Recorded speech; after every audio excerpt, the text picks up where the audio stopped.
પાળિયાદ રાજવી પરિવાર પિતૃ મોક્ષાર્થે ભાગવત કથા પ્રસંગે બોટાદના ગૌરક્ષક સામતભાઈ જેબલિયા દ્વારા પુરાણી અને યજમાન આયોજકનું સાફા તલવારથી સન્માન. બોટાદ પાસેના પાળિયાદ ગામના રાજવી પરિવારના ખાચર પ્રતાપભાઈ પાટીલ દ્વારા પિતૃ મોક્ષાર્થે શ્રીમદ ભાગવત સપ્તાહ કથાનું ભવ્ય આયોજન કરવામાં આવ્યું.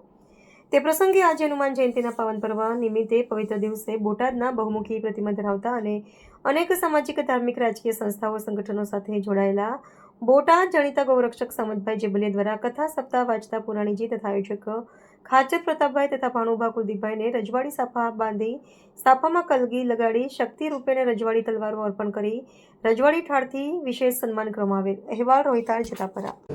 બોટાદના ગૌરક્ષક સામતભાઈ જેબલિયા બોટાદ. સામતભાઈ, આજે આપણે પાળિયાદ ખાતે સપ્તાહમાં આવ્યા છો, શું કહેશો? આજે પાળિયાદ રાજવી પરિવારના આંગણે શ્રીમદ પિતૃના મોક્ષાર્થે ભાગવત કથાનું આયોજન કરેલું હોય અને મારે તો પેઢી અમને યારે 3 પેઢીથી અમારે સંબંધ છે. હાથી મામા હતા, અનકુ મામા હતા, રણજીતભાઈ અને અત્યારે હાલમાં યુવરાજ પ્રતાપભાઈ સાથે પણ અમે અંગત મિત્રતા ધરાવીએ છીએ.